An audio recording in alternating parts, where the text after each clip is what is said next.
Al-hadasul hadas. Hadas itu bukan najis, tapi membuat wudhu kita batal. Inilah agama Islam. Batalnya karena kentut, tapi kentutnya boten dicuci kecuali kalau dicirit. Kentut misalnya nembes cirit itu, najis itu. Tapi kalau kentut biasa, boten usah.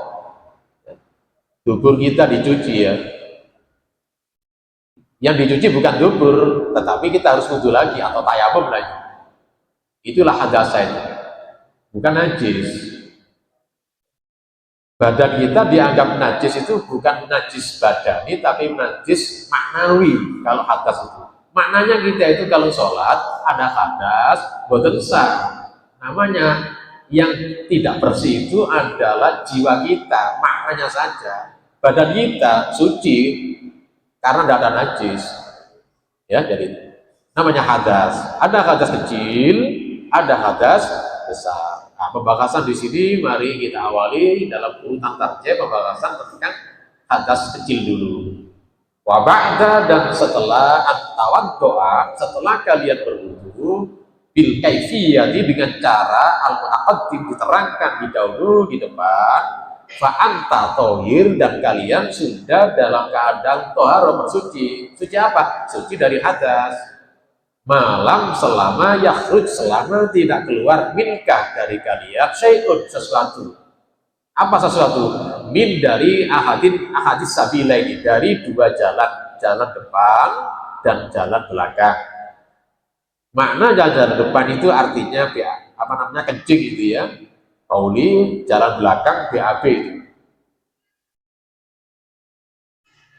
Diterangkan di ayat yang sabiqah, diterangkan ayat yang dahulu film untuk dalam pendahuluan, yaitu Al-Maidah ayat 6, auja ahadun minkum minal ghaid. Ini ayat majas, nggak langsung disebutkan, tapi artinya luas.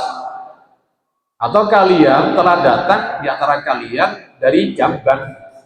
Apa dari jamban? Kalau orang dari jamban itu umumnya adalah kalau BAB ya kencing itu. Juga ada wali hadis Sofyan disebutkan dalam nomor 26.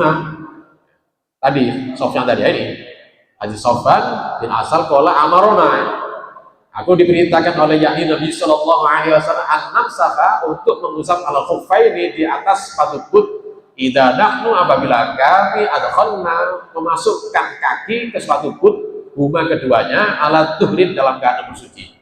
Salasa idza safarna, 3 hari 3 malam apabila kami bepergian. Wa yauman walilatas, dan sehari semalam idza aqamna, ketika kami mukim atau tidak bepergian.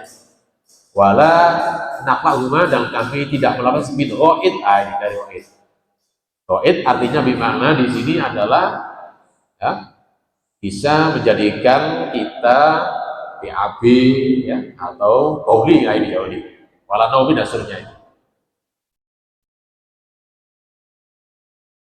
Walimah juga ada karena sabata, keterangan, ketetapan fis sahihaini, dalam kitab sahih, dua sahih Bukhari Muslim, Walimah dan yang lain dari duanya, an Abi Hurairah, dari Abu Hurairah mengatakan, qala Rasulullah sallallahu alaihi wasallam, Rasulullah SAW, la yaqbalullahu, Allah, la itu la yaqbalu, tidak menerima, yaitu Allah salata, salat ahadikum, salah seorang di antara kamu, idza ahdasa, apabila kalian berhadas, hatta yatawaddoa, sehingga kalian berwudu.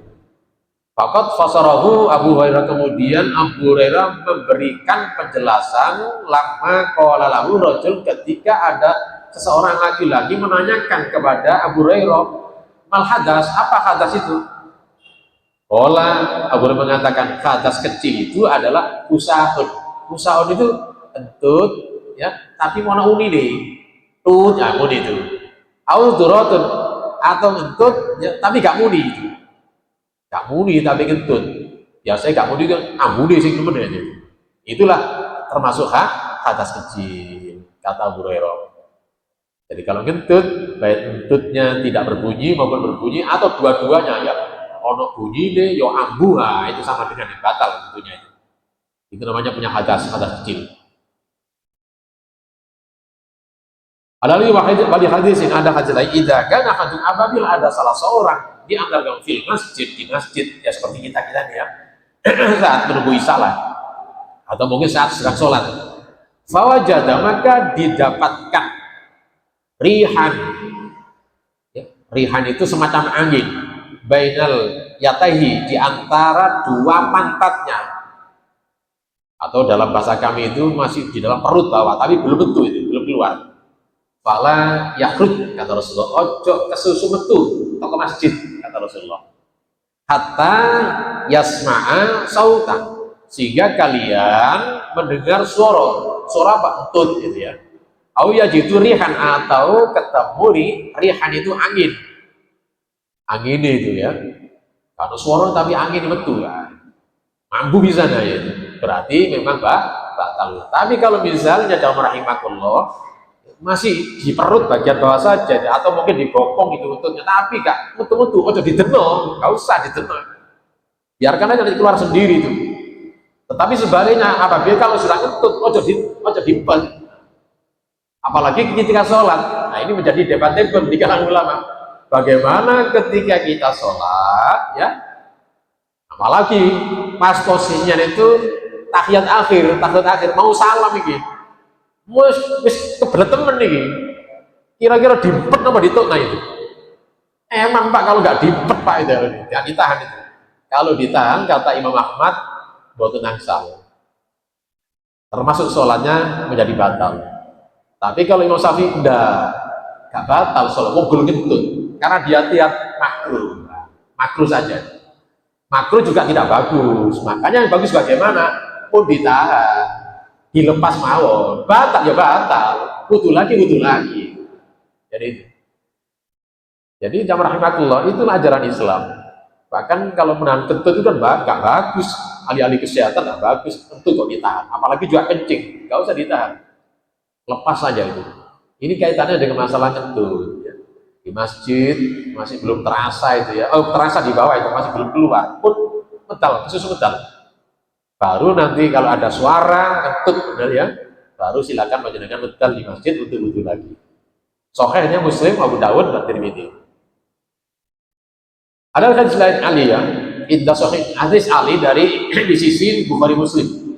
Syekh itu adalah identik dengan Imam Bukhari dan Muslim. Kuntu, aku adalah, kata Ali, rajulan, seorang laki-laki, madda'an. Madi itu adalah beda kalimani, cairannya juga beda. Oke, panjenengan pun kalau dewasa semuanya tahu lah. Madda itu madi. Ini menggunakan sehot, walau madda ada tasdidnya. Berarti Ali itu laki-laki, bukan sekali dua kali. Sering Ali itu mengeluarkan madi. Ali itu sering Ali itu. Karena maddaan sehot walau bukan sekali dua kali, sering Ali itu. Laki-laki yang sering mengeluarkan mati. Wa kuntu, dan aku adalah berada, astahyi adalah orang-orang yang malu, an as'ala an Nabi sallallahu alaihi wasallam, malu takon kepada Rasulullah sallallahu alaihi wasallam. Kenapa? Dimakani, karena di tempatku ibnatahi itu, maksudnya di bahasa Majas, di tempat itu ada anaknya, maksudnya istriku itu anaknya Rasulullah. Di rumahku itu ada, maksudnya aku itu menantu Rasulullah, kata Nabi tadi. Akhirnya Fa'amar itu aku beritakan kepada sahabat Miqdad bin Aswad radhiyallahu anhu, semoga Allahnya, fas'alu, menanyakan tentang hal itu kepada Rasulullah. Faqala, maka Rasulullah menjawab, yaksilu. Ini menjadi perdebatan panjang, insya Allah sampai kiamat gak bisa ketemu ngeten iki. Perintah ngeten iki jadi najis apa tidak? Dibasuh ngeten iki. Zakar itu, zakar yang keluar mati itu, wajib wudu lah, kalau wudu jelas wudu. Menjadi perdebatan panjang, insya Allah sampai kiamat gak bisa ketemu. Sebagian ulama mengatakan mati itu hukumnya najis, berdasarkan yaksilu tadi. Karena ini perintah jawab. Ada mengatakan oh tidak semuanya ketika dibasuh itu mesti najis. Banyak kok ayat yang mengatakan Rasulullah ketika itu suruh membasuh misalnya ludah. Apa ludah najis? Tidak. Iler, ludah najis tidak. Tapi Rasulullah oleh basuh karena jijik itu. Tidak semuanya kata-kata yaksilu identik dengan barang yang najis, tidak. Insya Allah kami sepakat dengan ulama yang ada. Tapi kalau kita lebihkan ya jamaah rahimahullah, kalau mati itu najis, nyusewu. Orang keluar birahi itu nyusewu. Mesti kan diawali dengan apa? Medal keluar mati. Nafsu mati. Lah kalau misalnya suami istri melangsungkan hubungan suami istri, nyusewu, itu diyakini najis kalau sebagian sapi najis. Najis, mestinya kan najis, disuci dulu kan. Disuci dhisik, kasih hubungan sama istri. Sing elok, sing lanang mah gedeng maneh, mengkeret gitu. Zakare, nggih napa? Nggih, logika loh. Makanya menurut kami, insya Allah pendapat yang kuat adalah mengatakan, termasuk Imam Ahmad mengatakan mati itu tidak najis.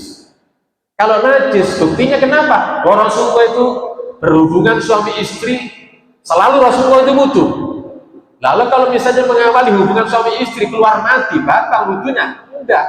Ternyata Rasulullah dilangsungkan hubungan suami istri. Kalau itu najis, tentu Rasulullah mencuci dakarnya. Logika kan ngerti itu, tapi tidak pernah Rasulullah hubungan suami istri sehabis wudu Rasulullah balik wudu lagi, mencuci kemana lagi? Tidak mungkin Rasulullah. Tidak ada cerita ngerti itu. Maka insya Allah jamaah walaupun yang silu dibasuh di sini maknanya adalah pembasuhnya bukan kaitannya dengan najisnya mati. Itu pendapat insya Allah yang kuat, yang kami termasuk condong ya terhadap pendapat tersebut. Tapi Syafi'iyah tidak najis, bahkan di dalam fikih Syafi'iyah menjadi termasuk bukan najis saja, mani pun dikatakan najis. Wah ini sudah kebablasan ini. Kalau mani dikatakan najis, manusia itu dari mani, wah kita itu terdiri dari barang najis. Ada berkila lagi, namanya apa namanya? Ketika barang najis ketemu dengan barang halal, akhirnya menjadi halal, menjadi tidak najis lagi. Itu melogikakan dengan logika kadang-kadang penyimpangan agak aneh itu jadi itu. Beda pembahasan ketika nyunsewu air asin berubah wujudnya menjadi garam. Padahal air asin tadi itu adalah kecampuran bangkai atau bangkainya bangkai babi. Lalu wujudnya berubah air asin tadi itu menjadi garam. Apa garamnya najis?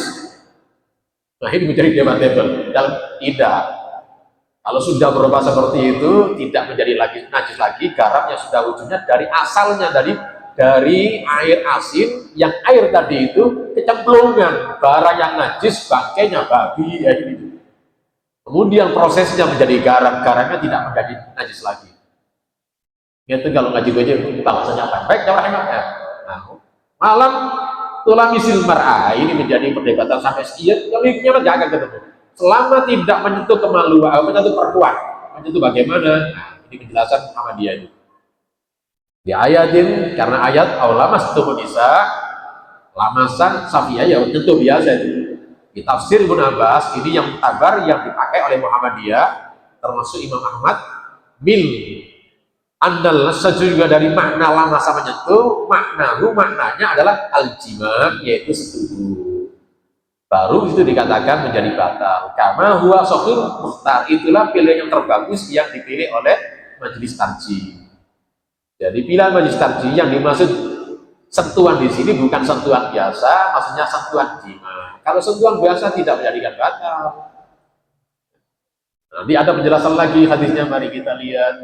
Ada hadis Nasa'i an Aisyah mengatakan, in kana Rasul, jika ada Rasulullah SAW yusalli untuk sholat wa andi, dan kita kata Aisyah la mu'taridatu ya, mu'taridatu itu apa namanya itu, berbaring atau tidur lah itu, tidur telentang di depan beliau Rasulullah. Iqtarada jenazah, seperti tergeletaknya jenazah itu.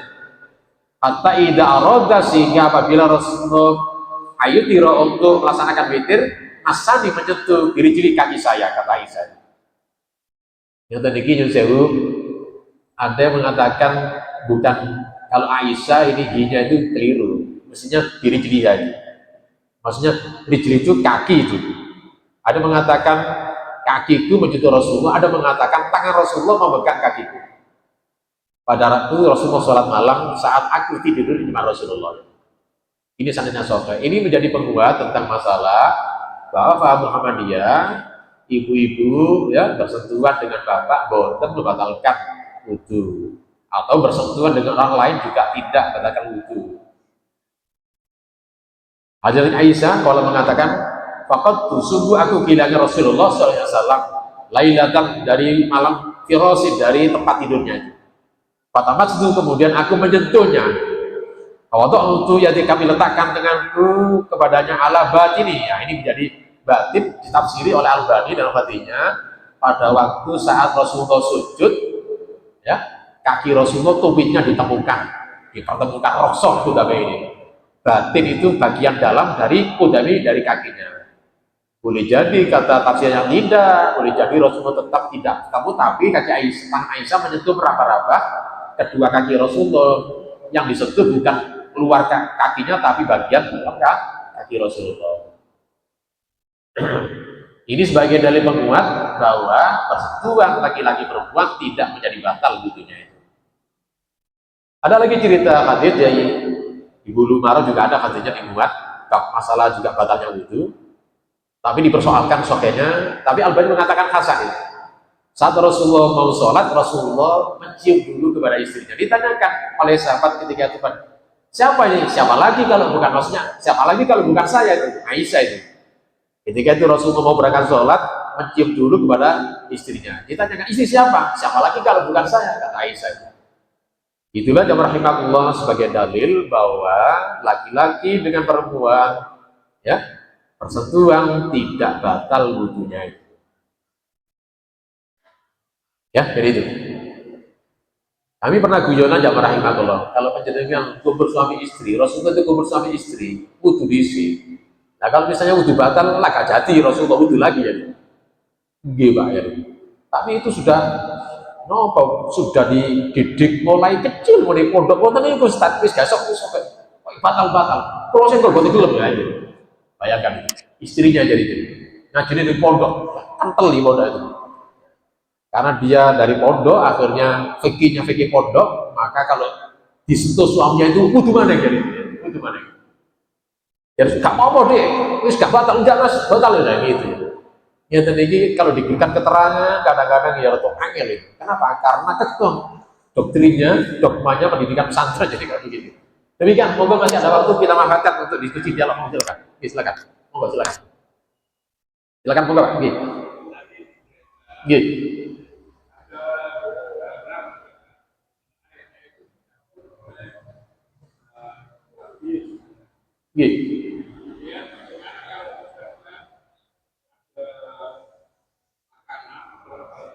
Nggih.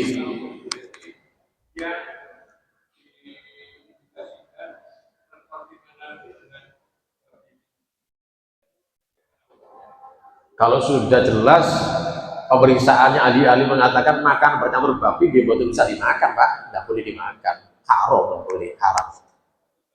Dan obat apapun obat kalau memang terpaksa apa darurat ya. Tapi kalau belum darurat betul angsal Pak. Banyak obat-obat yang tidak ada campurannya dari barang haram. Cari yang halal mawon, aman, lebih hati-hati gitu. Ingat kalau kita sengaja ada yang halal, pilih yang haram. Kalau itu nanti bisa terbentuk di daging kita, masya Allah itu ya. Gara-gara ngoten iki dengan sholat kita itu ditolak oleh Allah. Doa kita nggak dikabulkan. Kenapa? Karena kecampuran, ya kata Rasulullah, Allahmu nabatu min bab min harami Allahu nar. Ketika ada daging kita ini terdiri dari barang haram, makin neraka itu yang paling layak untuk dia masuki nanti itu. Kalau sudah haram tinggalkan, nggak usah cawi-cawi main, buat usah diuti-uti, cari yang halal mawon. Ya jadi itu. Kecuali kalau terpaksa Pak. Nun?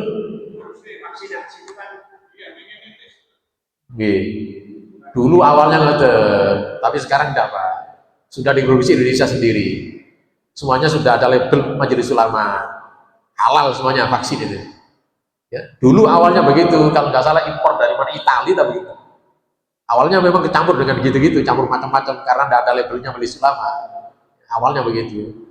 Akhirnya banyak orang menemukan penemuan-penemuan, teruslah dikaji-kaji terus. Akhirnya alhamdulillah, ya, farmasi Indonesia yang berpusat di Bandung itu kan bisa menemukan vaksin ala Indonesia, dan itu ternyata Arab Saudi tertarik.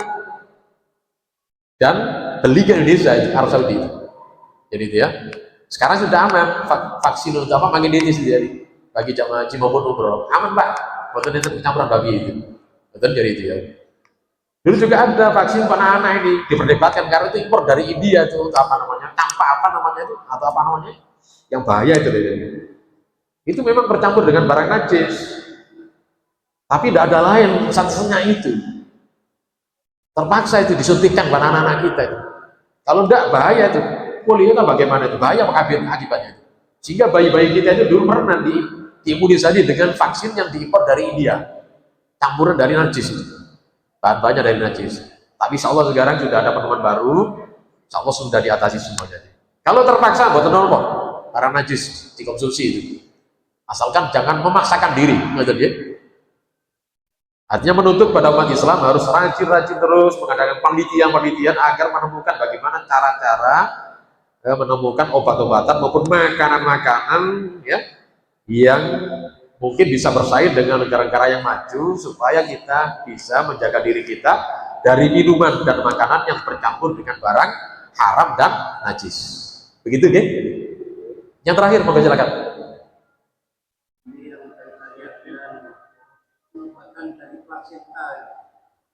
Placenta orang dipakai untuk pengobatan anak atau orang yang sedang sakit. Kita dibolehkan placenta itu benda atau barang dari seseorang. Iya. Kami insya Allah pernah membaca fatwa Majelis Ulama ketika ada pertanyaan seperti ini dengan itu. Intinya zaman Majelis Ulama dibolehkan menggunakan pengobatan plasenta, digunakan vaksin untuk anak kita. Insya Allah ada fatwa di Majelis Ulama. Angsal boleh gitu, plasenta itu. Majelis Ulama mengatakan halal berarti boleh Pak, halal itu. Barang yang diambil dari seorang placenta itu kan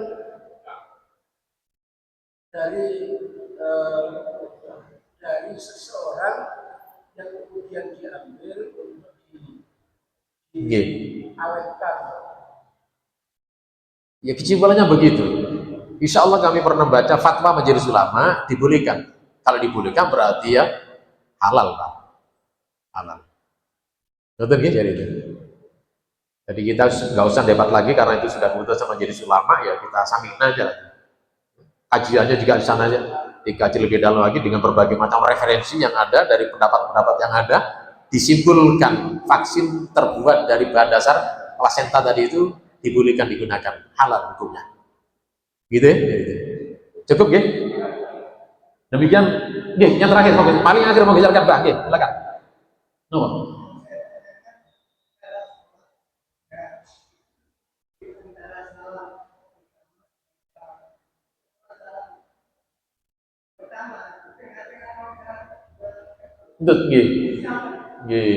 Ini menjadi debatable Pak. Di Safiyah sah salahnya, karena menurut Safiyah salam yang pertama rukun itu pertama ini, yang kedua tidak sunnah. Tapi Ahmad tidak, salam itu akhir sholat. Salam bagaimana? Karena Rasulullah itu salamnya bukan satu, dua, ya satu kedua itu. Kalau menjadikan ikuti Ahmad, batal sholatnya, wudhu lagi. Monggo dipilih yang mana ini?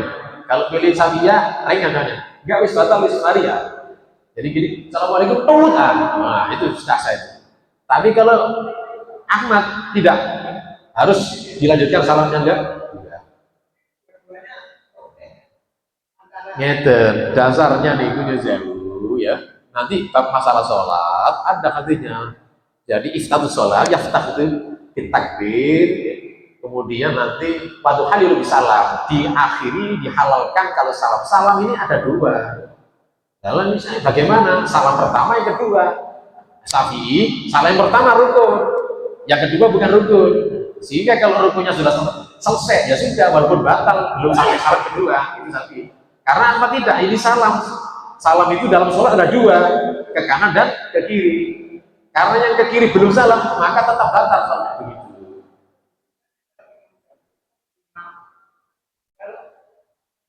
Gitu.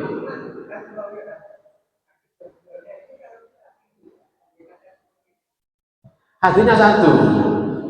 Hadisnya begini, Abu Hurairah mengatakan di Abu Dawud ada, di Nasai juga ada, tapi di Bukhari tidak ada. Jadi sholat itu diawali dengan takbir Allahu Akbar dan nanti dihalalkan ketika salam. Ini hadis. Salamnya bagaimana? Ini ijtihad. Ijtihad Syafi'i, salam yang rukun itu yang ke kanan satu ini. Imam Ahmad tidak. Ini muridnya ya, guru dan muridnya itu. Salam itu dalam sholat bukan satu saja, juga ada yang ke kiri. Maka kalau belum ke kiri, belum selesai sholatnya. Begitu. Ini pendapat ijtihad memahami sebuah makna hadis. Salam tadi itu.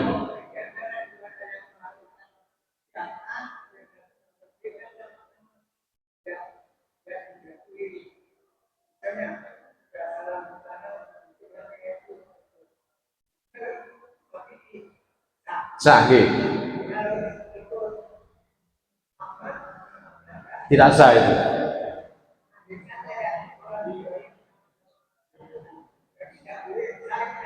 Mungkin kalau sudah begitu khilafiyah ojo saling menyalahkan. Lalu bagaimana pendapat di kalangan Muhammadiyah? Sampai sekarang penjelasan tarjih kami belum menemukan. Tapi kami condong, jauh lebih condong rata-rata kiai-kiai Muhammadiyah berpendapat sama dengan Ahmad. Salam ya nggak satu kali, dua kali itu salam. Kalau belum dua kali, ya belum sah salatnya. Begitu kan? Karena waktunya habis. Demikian. Billahi taufik. Assalamualaikum warahmatullahi wabarakatuh.